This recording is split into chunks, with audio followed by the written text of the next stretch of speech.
Assalamualaikum warahmatullahi wabarakatuh. Nama saya Inih Rasini, saya mahasiswa semester 1 Fakultas Ilmu Tarbiyah PAI, Institut Miftahul Huda, Subang. Saya akan menjawab soal UAS Ulumul Quran dan Hadis dengan pertanyaan: apa yang Anda ketahui tentang Mushaf Standar Indonesia, syaratnya, urgensinya, serta varian-variannya? Jawaban saya, Mushaf Standar Indonesia atau MSI adalah Mushaf Al-Quran yang ditetapkan, ditasyih dan disahkan secara resmi oleh pemerintah Indonesia melalui Kementerian Agama Republik Indonesia, khususnya oleh Lajnah Pentasihan Mushaf Al-Quran atau LPMQ.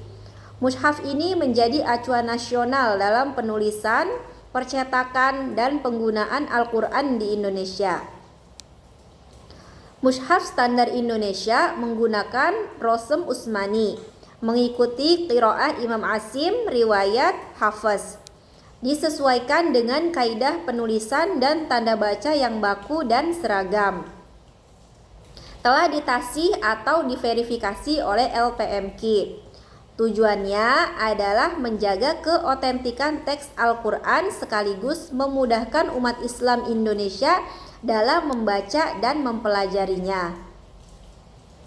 Syarat Mushaf Standar Indonesia yang pertama, sesuai Rosem Usmani. Penulisan kata mengikuti kaidah Rosem Mushaf pada masa Khalifah Utsman bin Affan.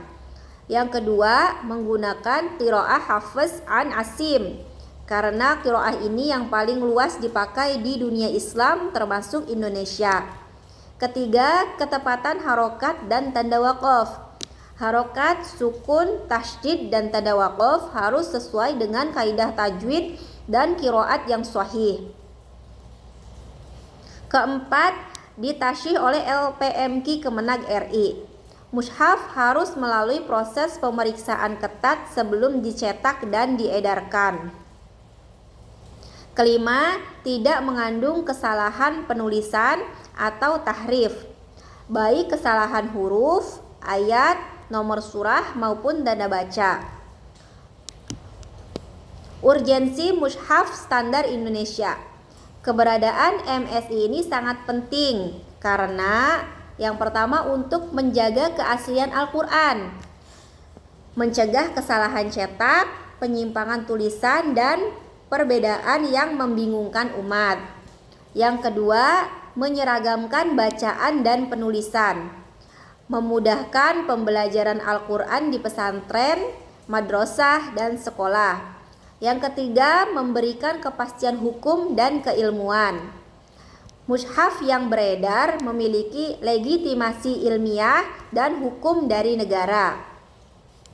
Keempat, melindungi umat dari mushaf yang tidak sahih, menghindarkan umat dari mushaf cetakan ilegal atau tidak ditashih. Kelima, mendukung dakwah dan pendidikan. Ini menjadi rujukan resmi dalam pengajaran, lomba MTQ, dan penelitian ilmiah. Varian-varian Mushaf Standar Indonesia. Mushaf Standar Indonesia memiliki beberapa varian sesuai kebutuhan penggunanya. Antara lain, 1. Mushaf Standar Indonesia Usmani digunakan untuk keperluan umum dan menjadi acuan utama. Mushaf Standar Indonesia Bahriyah disusun dengan sistem pojok ayat, umum dipakai oleh para penghafal Al-Quran. Lalu yang ketiga, Mushaf Standar Indonesia Braille diperuntukkan bagi penyandang disabilitas tunanetra. Yang keempat, Mushaf Standar Indonesia Terjemah dilengkapi terjemah resmi bahasa Indonesia atau terjemah Kemenag RI. Yang kelima adalah Mushaf Standar Indonesia Tajwid Warna. Mushaf ini membantu pembaca memahami hukum tajwid secara visual. Dan yang terakhir adalah Mushaf Standar Indonesia Digital. Sekian penjelasan dan jawaban dari saya. Salah dan kurangnya saya mohon maaf. Akhirul kalam, wabillahi taufiq wal hidayah. Wassalamualaikum warahmatullahi wabarakatuh.